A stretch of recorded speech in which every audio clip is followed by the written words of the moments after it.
Okay. Welcome back प्रतीक। तो हम लोगों ने एक मीटिंग रखा था जिसमें हम लोग गाइडलाइंस जो है, नए कोचिंग गाइडलाइंस, उस पर हम लोग डिस्कशन कर रहे थे। प्रतीक इसरो में साइंटिस्ट है, स्पेस एप्लीकेशन सेंटर अहमदाबाद में। और फर्स्ट पार्ट का लिंक मैं साथ में लगा दूंगा डिस्क्रिप्शन में, ताकि लोग जो मिस कर गए हो वो वहां से देख सकते हो और फिर आगे कंटिन्यू कर सकते हो। तो हम लोग प्रतीक बात कर रहे थे कोचिंग सिस्टम में प्रेशर जो आता है बच्चों के मेंटल हेल्थ के लिए, जो थ्रेट है, ये कितना बड़ा चैलेंज है और इसका मेन सोर्सेज क्या क्या है, बताना जरा। जी, तो ये एक रियली में बड़ा चैलेंज है। एक तो कि कंपटीशन ही इतना बड़ा है जिसमें सक्सेस रेट आपके 0.5% के अराउंड है। तो because of the mathematics and statistics itself you have to be very determined to. तो एक तो यहीं से ही प्रेशर है। फिर दूसरा एक सोशल प्रेशर है कि आपके पीयर्स आपसे आगे निकल रहे हैं, आपके रिलेटिव्स, नॉट ओनली पीयर्स, आपके रिलेटिव्स पूछ रहे हैं कि पढ़ाई कैसी चल रही है कुछ, तो उनकी एक्सपेक्टेशन इतनी बड़ी हो जाती है आपसे कि भाई आप तो देखो कोचिंग ले रहे हो, इतना पैसा लगा रहे हो, तो आपको तो आना ही है। लेकिन ये समझ नहीं पाते कि मतलब लोगों ये भी सोचते हैं कि अगर आप सिलेक्ट नहीं हो पाए तो आपने पेरेंट्स का पैसा बर्बाद कर दिया। ऐसा नहीं है, क्योंकि आप देखिए ना कि 0.5% ही सक्सेस रेट है, और ये मतलब ये मैथमेटिकल है। ये इसको आप वैसे मत समझ, क्योंकि सीट ही इतनी कम है और देने वाले 10,000 सीट, 10,000 सीट हैं और 10 लाख लोग हैं, तो it's automatically it will be a pressure and threat to mental health like any other sports, be it cricket or this, like we can think of comparing it as a sport or game. हम्म। जो लोग जी। Theatre वगैरह में जाते हैं, movie movie में जाना जाना चाहते हैं, वो लोग नेशनल स्कूल ऑफ ड्रामा में जाते हैं, ट्रेनिंग लेते हैं। बट उन्हें पता होता है अंदर ही अंदर कि एक सुपरस्टार बनने के चांसेस बहुत ही कम है। कुछ बिल्कुल बिल्कुल। कुछ साल लगते हैं उस काम के बताइए। पीछे, बट उसके बाद वो अपने कुछ और काम भी ढूंढते हैं। अपने उस पैशन के पीछे हम्म। पागल नहीं हो जाते, बहुत कम लोग पागल होते हैं उसके पीछे। कभी कभी उन्हें लेट सक्सेस भी मिल जाता है। बट यहाँ पे एक ऐसा जी। सिस्टम है जहाँ पे कि आपको अटेम्प्ट्स भी अनलिमिटेड नहीं मिलने वाले। 2 इयर्स, 2 अटेम्प्ट्स हैं आपके पास जेई के लिए। नीट के लिए अटेम्प्ट ज़्यादा है, यूपीएससी में 6 अटेम्प्ट्स है, तो ऐसा सिचुएशन है। बट यहाँ पे अनलिमिटेड अटेम्प्ट्स नहीं है। तो एक तो वो चीज़ है कि एक लिमिटेड फ्रैक्शन ऑफ सक्सेस है, चांसेस ऑफ सक्सेस है। चांसेस इतनी आपको मिलेंगे नहीं बार बार अटेम्प्ट्स लेने की। बट यहाँ पर जो प्रेशर है, जो ड्रीम्स है, वो कोचिंग की तरफ से ज़्यादा पुश होता है या पेरेंट्स के साथ ज़्यादा पुश होता है, फैमिली के साथ ज़्यादा पुश होता है? ये फैमिली की साइड से थोड़ा ज्यादा हो जाता है, क्योंकि उन्हें इस चीज का आइडिया होता नहीं है, उनकी एक्सपेक्टेशंस बढ़ गई होती हैं हो जाती है। हाँ। और और उनके रियलिटी सेक्रीफाइस की। रियलिटी में अगर देखा जाए, अगर जस्ट एक हम लोग बात करें, जो हम लोग बहुत पहले कभी बचपन में पढ़ते थे कि कुछ जीन्स नाम की चीज भी होती है, जेनेटिक्स, जिससे कुछ पास ऑन होता है। तो एक इमेजिन हाँ। करो कि जिसके पेरेंट्स खुद बहुत ज्यादा कुछ एक्स्ट्रा ब्रिलियंट नहीं है हम्म। फैमिली वाइज, और वो एक एवरेज सक्सेसफुल, ज्यादातर लोगों की ऐसी होती है कि एवरेज सी नौकरी होती है या कोई बिजनेस होता है जहाँ से आप पर मंथ एक डिसेंट अमाउंट अर्न कर रहे हो। मेजोरिटी ऑफ इंडिया ऐसे ही एक मिडिल क्लास में रह रहा है। तो आप बच्चे से क्यों एक्सपेक्ट कर रहे हो कि वो सबसे एक्स्ट्रा ऑर्डिनरी आपने प्रोड्यूस किया होगा, जो हम्म। टॉप 0.5% के अंदर ही होगा? हाँ, वही हमारी रियलिस्टिक एक्सपेक्टेशन नहीं है पेरेंट्स की, वो है मतलब अनरियलिस्टिक एक्सपेक्टेशन है, जी, वही दुखों का कारण है। सही बात बोला तुमने, करेक्ट। तो ये प्रेशर कहीं ना कहीं ज्यादा फैमिली की साइड से आता है। कोचिंग एक रास्ता हो सकता है उसको अचीव करने का, बट हाँ। प्रेशर का जो मेजर सोर्स जो गवर्नमेंट समझ रही है कोचिंग की साइड से आ रहा है, उससे बड़ा प्रॉब्लम है कि प्रेशर तो आ रहा है पेरेंट्स की साइड से। अगर वो कोचिंग नहीं हाँ। जाएंगे बच्चे, तो हो सकता है कि वो हम्म। प्रेशर में और परेशान होते रहेंगे। हाँ, ये एक पॉइंट हो ये सकता भी है। ठीक है, तो हम लोग बस उस प्रॉब्लम को समझने का ट्राई करेंगे, प्रॉब्लम्स क्या क्या है। तो एक तो ये है कि कोचिंग्स अगर छोटे बच्चों को ना भेजा जाए तो उनके लिए बेटर है। बट पेरेंट्स इस बात को मानेंगे तभी ये बेनिफिशियल है। अगर पेरेंट्स को लगता रहेगा कि उन्हें कुछ छूट रहा है, तो बच्चों को भी परेशान करते रहेंगे वो, फिर इसका बेनिफिट नहीं हो पाएगा। तो वो एक देखना पड़ेगा। अच्छा, एक इसके अलावा एक बहुत अच्छा वहाँ पे डाला गया है कि मिसलीडिंग एडवर्टीजमेंट्स को रोका जाएगा। Promises, misleading promises, fake promises, misleading advertisements को रोका जाएगा। इस पे तुम्हारा क्या कहना है? कभी तुमको मिला ऐसा कोई एडवर्टीजमेंट आज तक, मिसलीडिंग एडवर्टीजमेंट?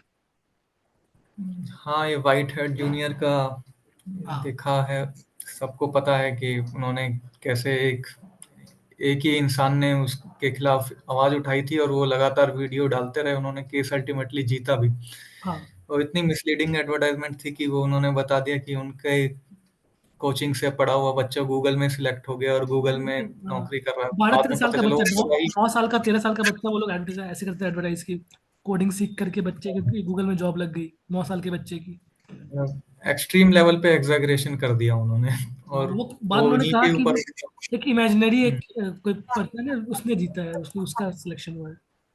जब उनसे डिटेल मांगा गया तो उन्होंने कहा कि वो इमेजिनरी, बस एक फिक्शियस कैरेक्टर है, हाँ, रियलिटी में से कोई कैरेक्टर नहीं फिक्शियस कैरेक्टर। तो means how can you do this advertisement? है। तो वो डेफिनेटली एक बहुत बड़ा मिसलीडिंग एडवर्टीजमेंट का केस था, और उसमें एडवर्टीजमेंट के बेसिस पे काफी उन पे पेनल्टीज भी हुई थी वाइट हेड जूनियर को। और रिसेंटली अगर आप ये यूट्यूब के वीडियोस देखते हैं, मोटिवेशन वीडियोस देखते हैं, तो आप विवेक बिंद्रा जी का नाम तो आपने सुना ही होगा। तो हाँ उसने देखो 10 डे एमबीए का वो कोर्स, तो मतलब किसी को भी कोई क्या समझेगा जिसको कुछ हाँ, पता नहीं है कि वो 10 दिन में एमबीए डिग्री करेक्ट, दे रहे हैं। एमबीए विद स्टार मार्क, हाँ, नीचे स्टार मार्क।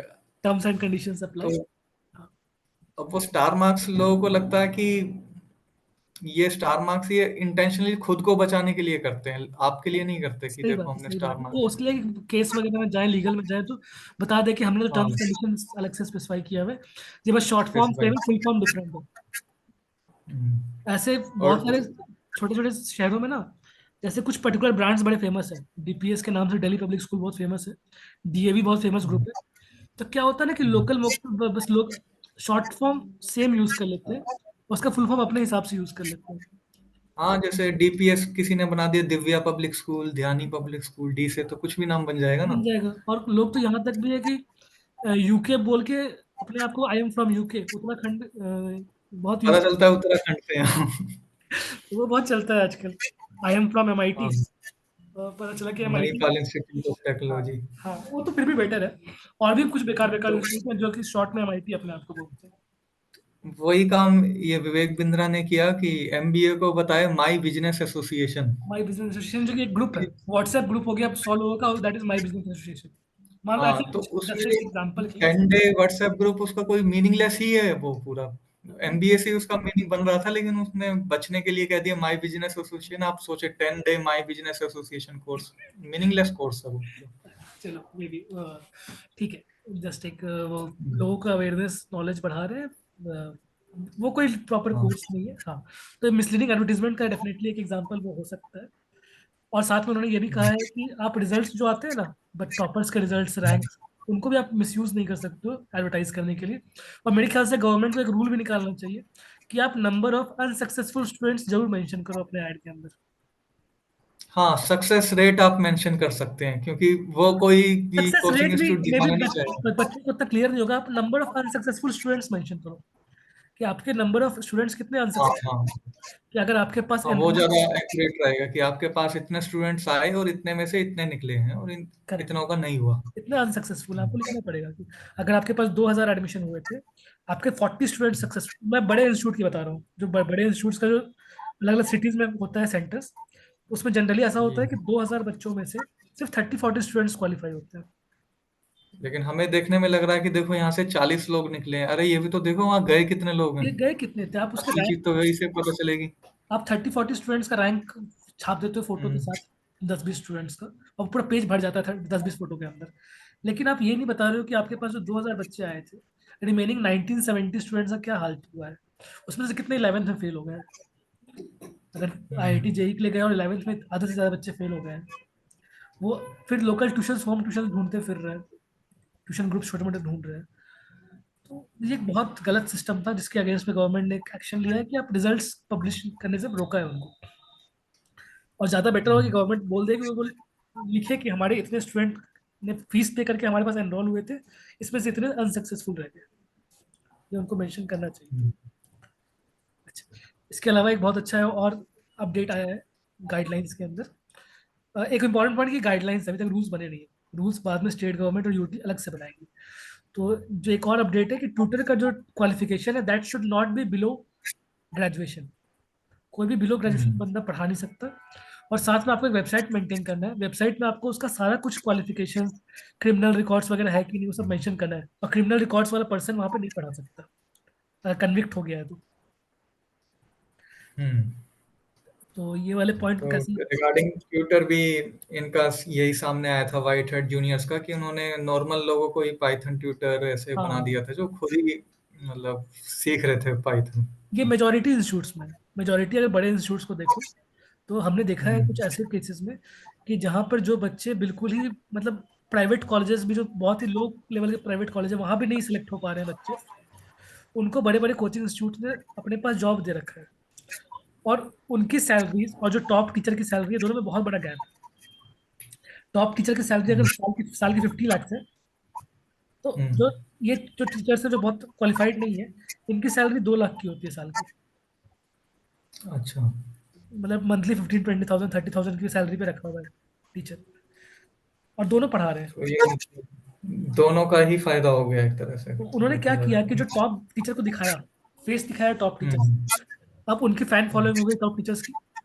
बच्चों ने एडमिशन ले हम्म। लिया। एडमिशन लेने के बाद हर बैच में टीचर बांट दिए। अब टीचर में क्या है कि टॉप बैचेस को अच्छे टीचर्स दिए, और खराब बैचेस में एक टीचर अच्छा बाकी खराब।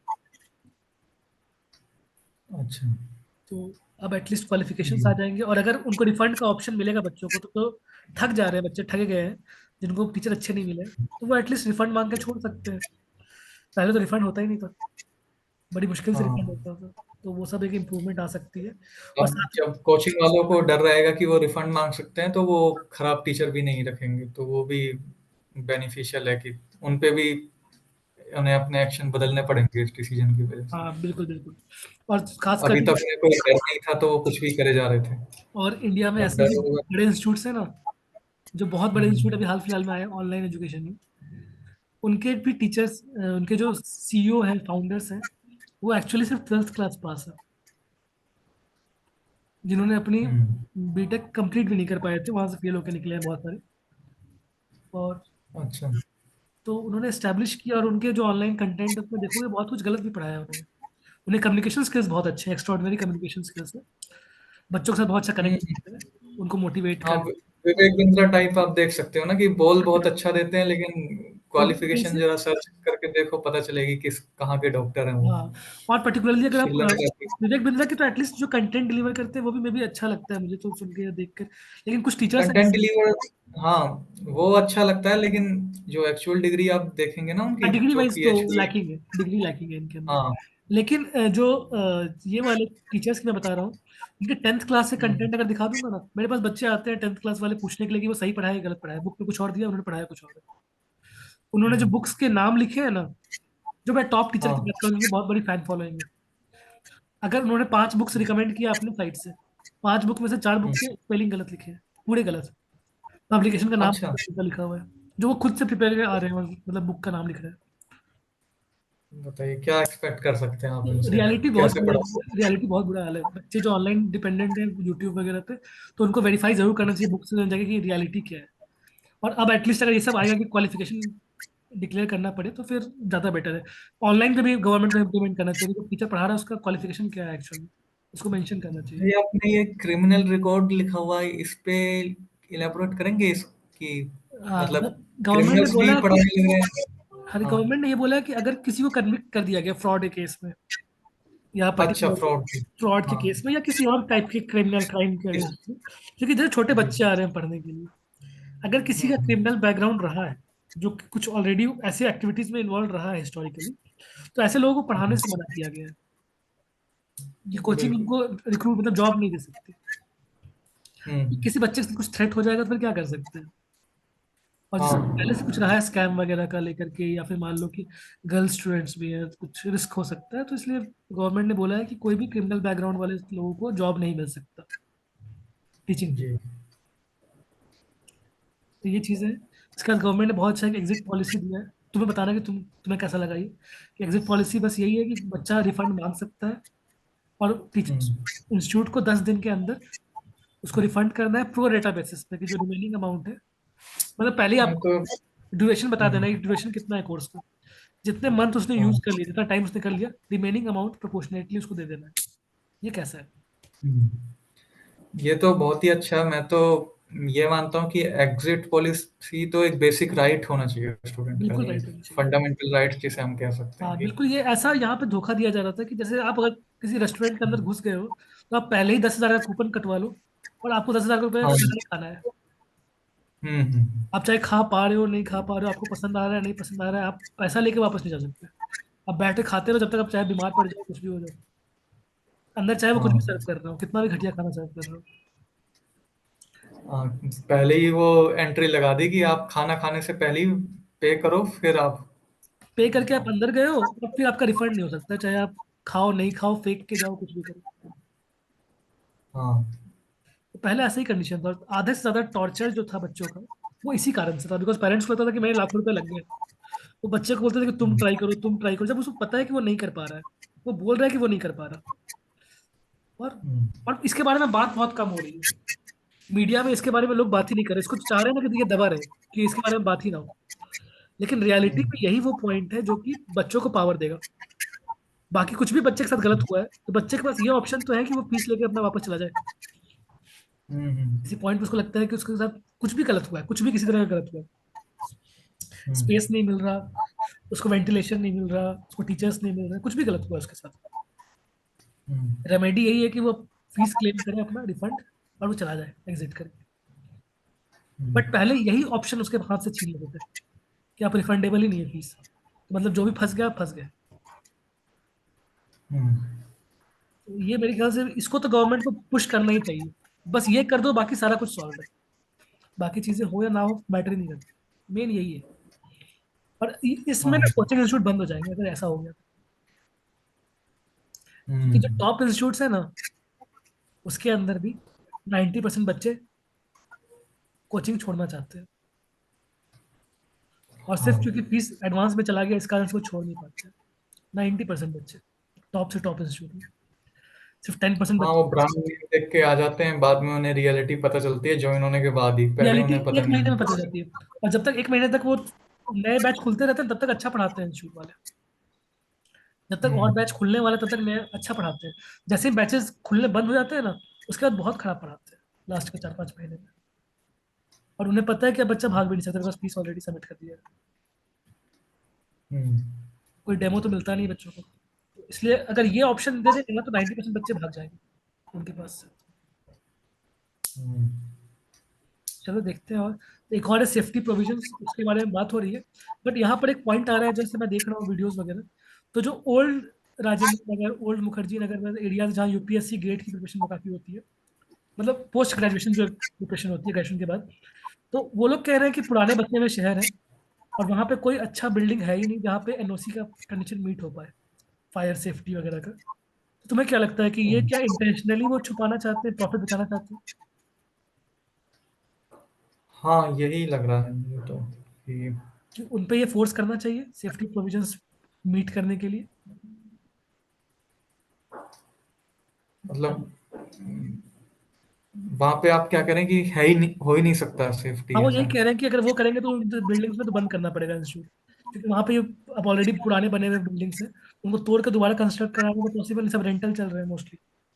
तो वहाँ पुराने कनेक्शंस हैं, इलेक्ट्रिसिटी कनेक्शन सब कुछ पुराने पुराने हैं, और फायर सेफ्टी अब वहाँ पे नहीं हो सकता बिकॉज ये सब नए बिल्डिंग्स में सब चीज़ें प्रोवाइड करनी शुरू की गई है। अच्छा, अच्छा। तो क्या तो वो ऐसा नहीं हो सकता कि वो वो नए बिल्डिंग में मूव कर जाए, जब वो फीस इतनी हाई ले रहे हैं, वो पुरानी बिल्डिंग के हिसाब से फीस तो नहीं ले रहे, जब उनकी हम्म, फीस का हम्म, रेट इतना हाई है, हम्म। तो वो थोड़ा सा हाई हाँ, हाई रेंटल पे करके कहीं और क्यों नहीं जा सकते करने के लिए। हाँ, बिल्कुल जा सकते हैं क्योंकि वो they must be earning very high ना, कि हाँ ये इतने सारे लोगों को पढ़ा रहे हैं, उनका रेवेन्यू तो होगा अरे कि वो हाँ, अफोर्ड कर हाँ, जो सकते तुमने हैं। एक बात की थी रेवेन्यू वाला कंडीशन, अगर तुमने डाल दिया कि ऑलरेडी 1 करोड़ से ज्यादा की रेवेन्यू है इंस्टीट्यूट की, तो उसके लिए रेंट पे जगह हम्म, लेना कौन सा बहुत डिफिकल्ट काम है, हाँ। कि वो सेफ्टी प्रोविजन के कारण बच्चों की जान रिस्क में डाल दे, 100 200 500 बच्चों की जान रिस्क में डाल दे। उससे तो बेटर है कि रेंट हायर रेंट दे करके कहीं पे ले ले जगह। हाँ, बिल्कुल सही बात है। तो ये जानबूझ के मुझे लगता है इस चीज में वो गेम खेलना चाह रहे हैं, इससे बचना चाह रहे हैं, बस बोल के उल्टी पुल्टी बहाने डाल के कि आप प्रॉफिट पे हिट लो ना, आप अगर आपकी प्रॉफिट में कुछ हिट होता है तो क्या प्रॉब्लम है। आप एक हाँ, जैसे मतलब वो सस्ते रेंट के लिए और मैक्सिमाइजिंग प्रॉफिट के लिए वो सबकी जान जोखिम में डाल रहे हैं ये कोचिंग डेफिनेटली वाले। Definitely definitely. ठीक है। एक बात हुई थी रिजनेबल फीस की और आइडियल टीचर स्टूडेंट रेशियो की, तो ये दो चीजें तुम्हें लगता है कि डिफाइन कर पाएंगे हम लोग कभी, या लोकेशन टू लोकेशन इसको इंडिपेंडेंट छोड़ना पड़ेगा? रीजनेबल फी का तो मुझे लगता है कि वही लोकेशन टू लोकेशन इंडिपेंडेंट छोड़ना होगा। अब आइडियल स्टूडेंट टीचर रेशियो में भी देखिए ये भी डिबेटेबल है, क्योंकि अगर जैसे किसी के पास, जैसे हमने ये भी सुना है कि जैसे बंसल क्लासेस होती थी तो वो एक साथ 500 बच्चों को पढ़ाते हैं। हम्म। तो अगर टीचर कोई रियली ब्रिलियंट है और सभी स्टूडेंट उससे पढ़ना तो चाहते पढ़ना हैं तो चाहते। थोड़ा मेंटेन करना प्रॉब्लम हो जाएगा। हाँ। एज सच देखा जाए तो 30:1 ठीक रहता है। आइडियल आइडियल रेशियो तुम्हारे हिसाब से 30:1? एक टीचर को 30 स्टूडेंट ज्यादा नहीं पढ़ाना चाहिए एक साथ में तुम्हारे अकॉर्डिंग? ठीक है। मतलब जैसे स्कूल्स में ऐसा देखा जाता है कि मैं जैसे आपको स्टूडेंट्स मैनेज करने हैं, यहाँ पे अब कोचिंग में हो सकता है सेल्फ डिसिप्लिन हो, लेकिन जैसे कि कोई इधर बातें कर रहा है, कोई शरारत कर रहा है, ये कर रहा है छोटे तो बच्चे हैं, 10th 12th क्लास के बच्चे हैं, तो उनमें तो आपको टीचर को तो मैनेज करना ही पड़ेगा। वो तो हाँ शांति हाँ, करेंगे ही करेंगे, बच्चे तो वैसे ही। तो ये स्कूल वाला रूल है। अब ये हमें देखना पड़ेगा कि यहाँ पे कितना एप्लीकेबल हो पाएगा कोचिंग में, क्योंकि हम एक्सपेक्ट करते हैं कि बच्चों से वो सेल्फ डिसिप्लिन पहले से ही बन के आएंगे। हाँ हाँ हाँ। लेकिन फिर भी देखा जाता है कि बच्चे तो बच्चे ही रहते हैं, उनकी एज 15-16 ही रहती है। और हाँ, वो तो उनको तो थोड़ा सा हमने फ्रीडम दे दो, मोबाइल दे दो, गेम खेलना शुरू कर देंगे, कुछ भी करने लगेंगे। हाँ हमने देखा है कि कोई भी टीचर अगर थोड़ा बहुत भी हल्का आता है तो वो भी शोर मचाना चालू कर देते हैं बच्चे, हाँ। सही बात। बातें करना है। तो कंट्रोल थोड़ा मुश्किल हो जाता है ज्यादा स्टूडेंट पे। चलो ठीक है, तो ये कुछ पॉइंट्स डिस्कशन के लिए रखे थे मैंने। अब इसके बाद कुछ पॉइंट्स और हैं कि जैसे इस इन पॉइंट्स को ना मैं सोचता हूँ कि बाद में कभी और हम लोग डिस्कस कर लेंगे, ये कुछ ज़्यादा एक्सटेंशन चल जाएगा इस जगह। सेल्फ स्टडी के हम्म बारे में कुछ बातें करने का मैंने सोचा था, लेकिन उसको भी छोड़ देते हैं हम लोग, ठीक है? काफ़ी लंबा हो जाएगा हमारा हम्म वीडियोस का सेट। एक बस मैं तुमसे पॉइंट जानना चाहूंगा कि हम लोग क्या कर सकते हैं, जैसे हम लोग अब ऑलरेडी जॉब में है, प्रोफेशनली हम लोग कहीं और है, हमारे ऊपर कोई लाइबिलिटी नहीं है कि हम लोग बच्चों को, कोई फाइनेंशियली हमारे ऊपर ये नहीं है, बट हम लोग कैसे बच्चों की हेल्प कर सकते हैं, पेरेंट्स की हेल्प कर सकते हैं? क्या लगता है तुम्हें? अपने फ्री टाइम में कुछ हम लोग कर सकते हैं इनके लिए?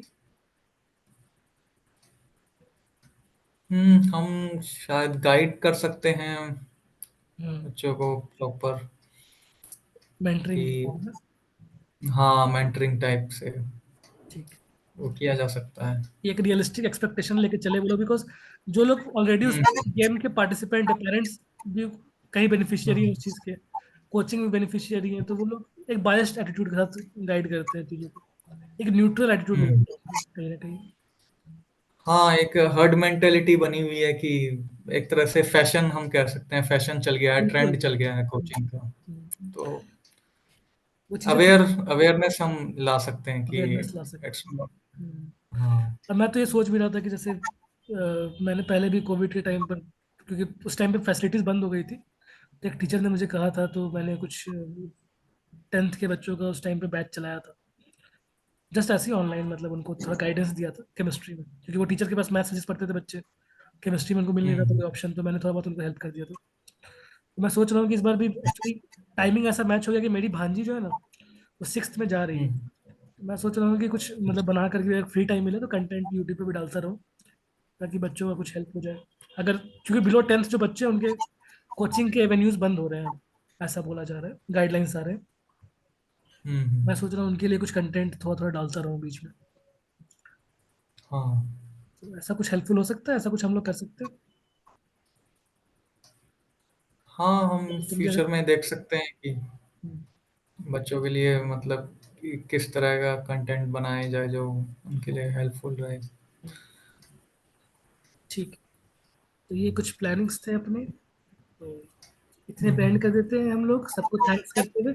और कभी सेल्फ स्टडी वाले पॉइंट के लिए, कि बच्चों के लिए कुछ सजेशंस सेल्फ स्टडी को लेकर के, वो एक अलग मीटिंग रख लेंगे हम लोग, वो because not exactly guidelines, coaching guidelines, but self study का एक ट्रेंड बहुत लैकिंग हो गया है। पहले के टाइम में ज़्यादातर बच्चे सेल्फ स्टडी करते थे, लाइब्रेरी में जाके छोटे छोटे ग्रुप्स बना करके, और हम्म 90% सक्सेस सेल्फ स्टडी से ही मिलता है। कोचिंग में जाने वाले भी वही बच्चे सक्सेसफुल होंगे जो सेल्फ स्टडी बहुत अच्छा कर रहे हैं। सेल्फ स्टडी कर रहे हैं, सही बात। वहां जाके बैठने से कुछ नहीं बेनिफिट हो सकता है। तो वो हम लोग हम्म करते हैं ट्राई, ठीक है? अभी के लिए हम लोग मीटिंग यहीं पे एंड करते हैं, काफी लंबा ऑलरेडी हमारा मीटिंग हो चुका है। हाँ, थैंक यू प्रतीक, इतना टाइम देने के बहुत लिए। बहुत ओके।